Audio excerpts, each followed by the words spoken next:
deeply aware of, but on the headlining of, keeping things simple, not having a whole lot of stuff, like those kind of things, I can understand the nuances from afar. Has anybody called you a minimalist before?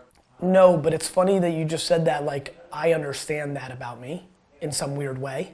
I mean, honestly, well, you look at your office, you got the Jets memorabilia, a lot of stuff and things, and a lot of people, they have misconceptions about what minimalism is, and if you have a lot of shit, that means you're not a minimalist. Yeah. I mean, it's just a term, but realistically, a lot of the stuff that you've been talking about lately, and even over the past 10 years, has been about stop focusing on materialism, consumerism. We're getting distracted with stuff. If that's where it goes, where it's like, if there's a deeper understanding to why one owns something, then it's a movement I can get really behind once I get educated, because I'm desperately sad that people buy things to close emotional gaps. Why do you think that people are getting distracted with consumer purchases, the car they can't afford? Because people are insecure and they need validation from others.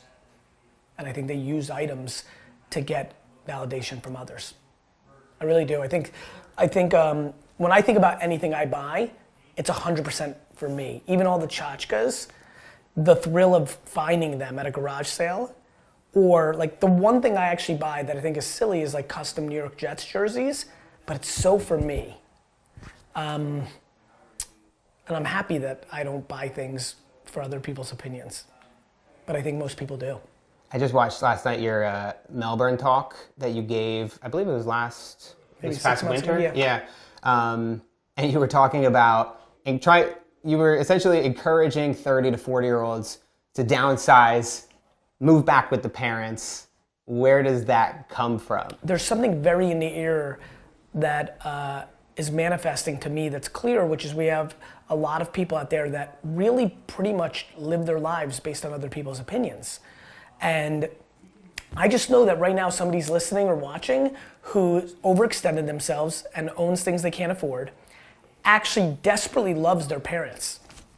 Like, it probably comes from a place of like, secretly, I'd like to still be living with my parents. I like them so much. It'd be nice. I don't feel a burden if I walk through the kitchen and be like, hey mom, like I can live my life, but like it'd be nice to say, hey mom, like I like it. Anyway, nonetheless, I think a lot of people are overextended and I think they could restart. And if they're in the context of you're overextended, you're underwater, you're in debt, you're living too much above your means, you can sell off your home that you bought that was too big for you in the first place, get some level of dollars back or at least get out of debt or a mortgage.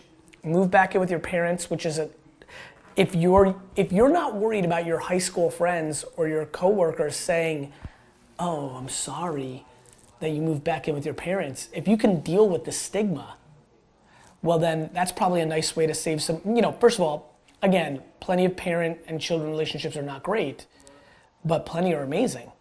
And good enough to save the money. There's millions of relationships out there where both the kid and the parent would think it's the greatest thing that ever happened that the kid came back and lived there for a year or two.